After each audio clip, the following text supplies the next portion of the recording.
السلام عليكم ورحمة الله وبركاته. ازيكم عاملين ايه؟ يا رب تكونوا بألف خير. يلا تعالوا النهاردة فطار. هنعمل الفيديو ده متصور امبارح الجمعة، يوم الجمعة اليوم الوحيد اللي بنتجمع فيه كلنا على الفطار. هنعمل بقى فطار شعبي كده، حاجة ايه محترمة. فول وطعمية وبتنجان. بصوا البتنجان، عمالة اروح واجي اصور البتنجان. البتنجان ده لوحده عايز له رغيف، نقعد على جنب كده ايه من غير اي حاجة. قبل ما نبدأ كده صلوا على النبي، يقولوا عليه الصلاة والسلام، ويا ريت لايك وشير للفيديو كتير، الله يخليكم. يلا بسم الله الرحمن الرحيم. نقشر البطاطس كده، نقلي بطاطس ونعمل بقى ايه فطار محترم. كل يوم بقى الولاد بيروحوا المدرسة كلهم مواعيدهم مختلفة، اللي بيمشي بدري واللي بيمشي بعده بشوية وكده، مفيش حد بيفطر مع حد. ساندوتش جبنة كده على الواقف وخلاص. يوم الجمعة ده بقى لازم يكون فطار مختلف وحاجة متينة كده، وتجمع العيلة كلها الأسرة كلها كده، حاجة حلوة قوي. نقلي بقى بطاطس، دي بطاطس جديدة طبعا طالعة في السوق. هي رفيعة كده، مفيش كبير منها والله، والكيلو ب10 جنيه. كيلو ب10 جنيه رفيعة دي. أول حاجة هنقلي البطاطس، هحط البطاطس في الطاسة كده.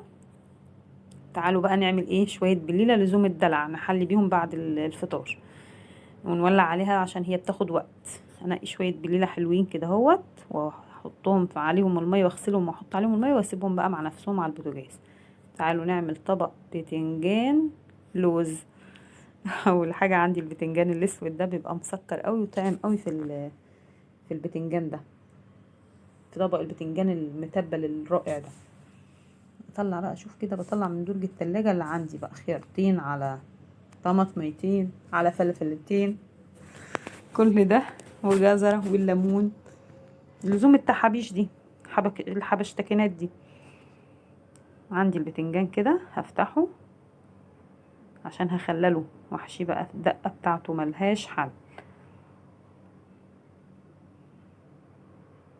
اعمل بقى اللي انا عايزاه على قد ما، يعني اللي انا على قد الكميه اللي انا عايزاه، 5 6 وحدات 7 وحدات. واخد الفلفل ده واغسل كل ده، واطلع البطاطس وانزل بيه مكان البطاطس.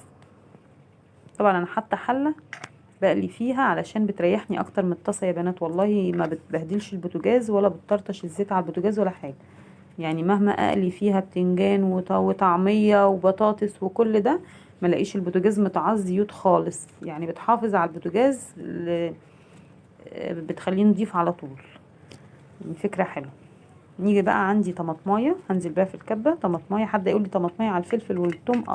هقول لك بتدي لها طعم جميل. طماطمايه وفصين توم كبار، والفلفل بقى حامي وبارد واحمر اللي عندك، وانزل بيه في الطاسة كده واشوحه تشويحتين على النار. عما بقى يتشوح كله بقى بنعمل مع بعضه مرة واحدة كده. اعمل خيارية حلوة وطماطمايه، هقطعهم كده واعمل طبق حلو كده. تعالوا بقى ايه نعمل طاسة بيض حلوة بالطماطم. انزل بمعلقة سمنة كبيرة وعليها طماطمية ترانشات كده اهوت، تتشوح الطماطمية، واقلبها الناحية التانية. اقلبها الناحية التانية تاخد صدمة كده، الطماطمية تبقى حلوة. وعندي البيض بقى، انزل بالبيض بتاعي كده واربه قوي قوي بالشوكة، وانزل فوق الطماطم.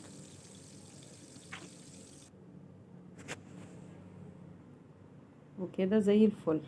يستوي بقى على البوتاجاز من تحت، وادخله الفرن شوية من على الشواية. بصوا بيطلع حلو قوي، طبق بيض حلو جميل، اومليت كده جميل بالطماطم، بيبقى طعمه جميل بصراحه.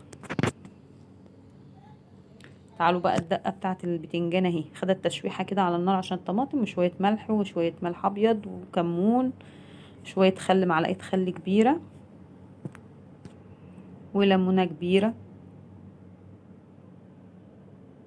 بتنجان المخلل بيحب الليمون كتير، يعني انا عصره ما شاء الله ليمونتين كبار عليه. وكده الدقه ملهاش حل، حسيتها عايزه شويه ملح تاني اديتها. تعالوا بقى نحشي البتنجان ده.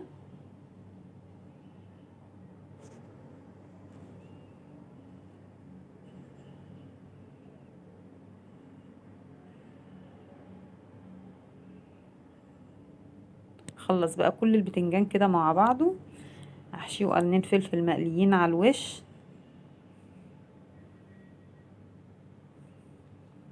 والباقي بقى انزل بيه. الخلطة دي جميلة اصلا يعني، طبق بصراحة ملوش حل.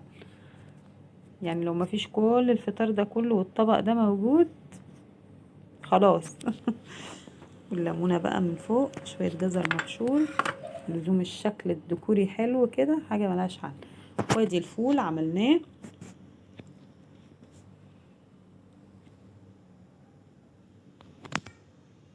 تعالوا بقى نعمل طبق طعمية حلو قوي كده او فلافل. انزل بقى بالطعمية، اعملها بالمعلقة كده جميلة، واوزعها بالراحة، ويكون الطاسة النار واطية عليها خالص عشان ما تتفرفتش في الزيت، لانها حلوة كده متماسكة وحلوة لحد ما نقلبها.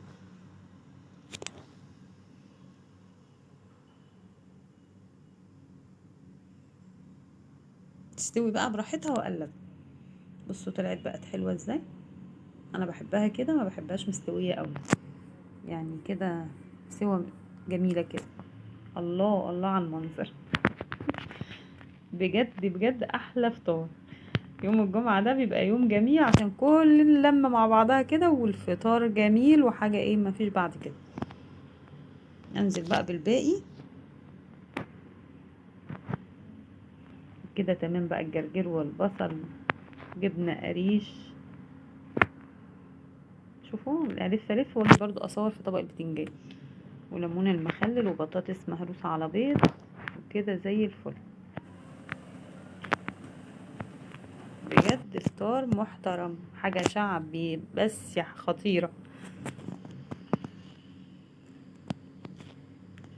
يا رب يكون فيديو النهاردة عجبكم، اتمنى اكون فدتكم، والفيديو يكون عجبكم. ما تنسونيش في لايك وشير. وادي البليلة بقى استوت وبقت خطيرة. اجيب بقى بعد ما استوت غليت اللبن، وانزل عليها بقى بشوية جوز الهند، وشوية زبيب، وشوية فانيليا يدولها ريحة حلوة، والسكر المناسب ليها. انزل بقى بالسكر عليها، شوية فانيليا وجوز الهند والزبيب عليها، وكده خلاص. واوزع بقى في الاطباق.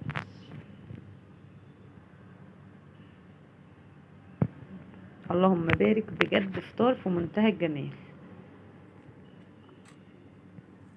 بصوا بوريكم النعناع. النعناع ده بيبسطني قوي طول ما هو على الرخامه كده. اتمنى فيديو النهارده يكون عجبكم. ما تنسونيش في لايك وشير. استودعكم الله، واسيبكم في فيديو جديد ان شاء الله. السلام عليكم.